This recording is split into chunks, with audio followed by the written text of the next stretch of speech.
Big boss journey ಮುಗಿಸಿ ಹೊರಬಂದ ಗೌತಮಿ ಜಾಧವ್ ಫಿನಾಲೆಗೆ 1 ವಾರ ಬಾಕಿ ಇದ್ದಾಗ ದೊಡ್ಡ ಮನೆಯಿಂದ ಔಟ್. ತಮಗೆ ಆಗಿರುವ ಹಿನ್ನಡೆ ಬಗ್ಗೆ ಗೌತಮಿ ಏನು ಹೇಳಿದ್ರು ಕೇಳಿ. ಫಿನಾಲೆಗೆ 1 ವಾರ ಬಾಕಿ ಇರುವಾಗ ಗೌತಮಿ ಜಾಧವ್ ಅವರು ಬಿಗ್ ಬಾಸ್ ಮನೆಯಿಂದ ಔಟ್ ಆಗಿದ್ದಾರೆ.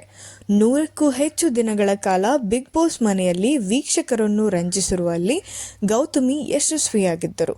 ನಿನ್ನೆಯ ಕಿಚ್ಚನ ಎಪಿಸೋಡ್ನಲ್ಲಿ ಬಿಗ್ ಬಾಸ್ ಜರ್ನಿಯನ್ನು ಅಂತ್ಯಗೊಳಿಸಿದ್ದಾರೆ. ಎಲಿಮಿನೇಟ್ ಆಗ್ತಿದ್ದಂತೆ ವೇದಿಕೆಯಲ್ಲಿ ಕಿಚ್ಚ ಸುದೀಪ್ಗೆ ಗೌತಮಿ ಎದುರಾದರು.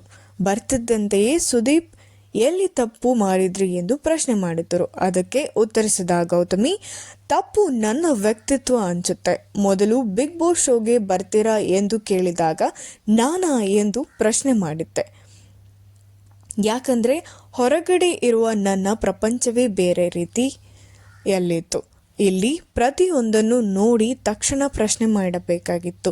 ಆದರೆ ನಾನು ಎದುರುಗಡೆ ಇರೋರ ಬಗ್ಗೆ ಯೋಚನೆ ಮಾಡ್ತೀನಿ. ಅದು ನನಗೆ ಪ್ಲಸ್ ಮತ್ತು ಮೈನಸ್ ಆಗಿದೆ ಅಂತ ಭಾವಿಸುತ್ತೇನೆ.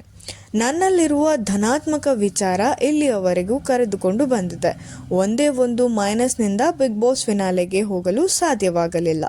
ನಾನಿಲ್ಲಿ ತುಂಬ ವಿಚಾರಗಳನ್ನು ಕಲಿತಿದ್ದೇನೆ. ನನ್ನ ಮುಂದಿನ ಬದುಕಿಗೆ ಅದು ಪಾಠವಾಗಲಿದೆ. ನಾನು ತುಂಬ ಯೋಚನೆ ಮಾಡುತ್ತಿದ್ದೆ. ಕಳೆದ 3-4 ವರ್ಷಗಳಿಂದ ಕೆಲಸ ಮಾಡುತ್ತಿದ್ದರೂ ಸರಿಯಾದ ಬೇಸ್ ಸಿಕ್ಕಿರಲಿಲ್ಲ. ಈ ವಿಚಾರದಲ್ಲಿ ನಾನು ಬಿಗ್ ಬಾಸ್ಗೆ ಧನ್ಯವಾದ ಹೇಳುತ್ತೇನೆ. ಅವಕಾಶ ಮಾಡಿಕೊಟ್ಟಿದ್ದಕ್ಕೆ ಬಿಗ್ ಬಾಸ್ ವೇದಿಕೆಗೆ ಚಿರಋಣಿ. ಎಲ್ಲೋ ಒಂದು ಕಡೆ ಕೂತು ಗೆಲುವಿಗಾಗಿ ವೋಟ್ ಮಾಡಿದ ಪ್ರತಿಯೊಬ್ಬರಿಗೂ ಧನ್ಯವಾದ ಎಂದು ತಮ್ಮ 2 ಮಾತುಗಳನ್ನು ಮುಗಿಸಿದರು. ಹಾಗೆ ಬಿಗ್ ಬಾಸ್ ಶೋ ಅಲ್ಲಿ ಗೌತಮಿ ಅವರು ಮಂಜು ಅವರನ್ನು ತುಂಬ ಮಿಸ್ ಮಾಡ್ಕೋತಾ ಇದ್ದಾರೆ. ಯಾಕಂದರೆ ಪ್ರತಿಯೊಂದು ಆಟದಲ್ಲಿ ಮಂಜು ಅವರು ಅವರ ಸಹಾಯದಲ್ಲಿ ಇದ್ದ ಕಾರಣ ಮಂಜು ಅವರನ್ನು ತುಂಬ ಮಿಸ್ ಮಾಡ್ಕೋತಾ ಇದ್ದಾರೆ. ಇವಾಗ ಹೊರ ಬಂದ ಮೇಲೆ ಕೂಡ ಮಂಜು ಅವರನ್ನು ತುಂಬ ಸಲ ನೆನೆದುಕೊಂಡಿದ್ದಾರಂತೆ.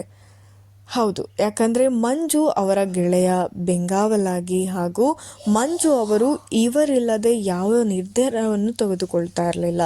ಮುಂದೆ ಹೇಗೆ ಕಾದು ನೋಡೋಣ ಬನ್ನಿ. ಯಾಕಂದರೆ ಗೌತಮಿ ಅವರು ಮಂಜು ಅವರ ಬೆನ್ನೆಲುಬಾಗಿ ಇದ್ದರು. ಯಾಕಂದರೆ ಪ್ರತಿಯೊಂದು ವಿಚಾರಗಳನ್ನು ಅವ್ರ ಜೊತೆ ಶೇರ್ ಮಾಡ್ಕೋತಾ ಇದ್ರು.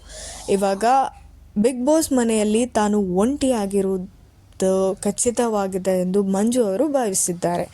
ಮುಂದೆ ಗೌತಮಿ ಇರದ ಮಂಜುನ ಬಿಗ್ ಬಾಸ್ ಜೀವನ ಅಂದರೆ ಈ 1 ವಾರದ ಸಂಚಿಕೆಗಳು ಹೇಗಿರುತ್ತದೆ ಅಂತ ಕುತೂಹಲದಿಂದ ಕಾದು ನೋಡೋಣ ಬನ್ನಿ. ಇದೇ ರೀತಿ ನೋಡ್ತಾ ಇರಿ ನಮ್ಮ ಚಾನೆಲ್. ಹಾಗೆ ಸಬ್ಸ್ಕ್ರೈಬ್ ಮಾಡ್ಕೊಳ್ಳಿ, ಲೈಕ್ ಮಾಡಿ, ಶೇರ್ ಮಾಡಿ, ಕಮೆಂಟ್ ಮಾಡಿ. Thank you so much.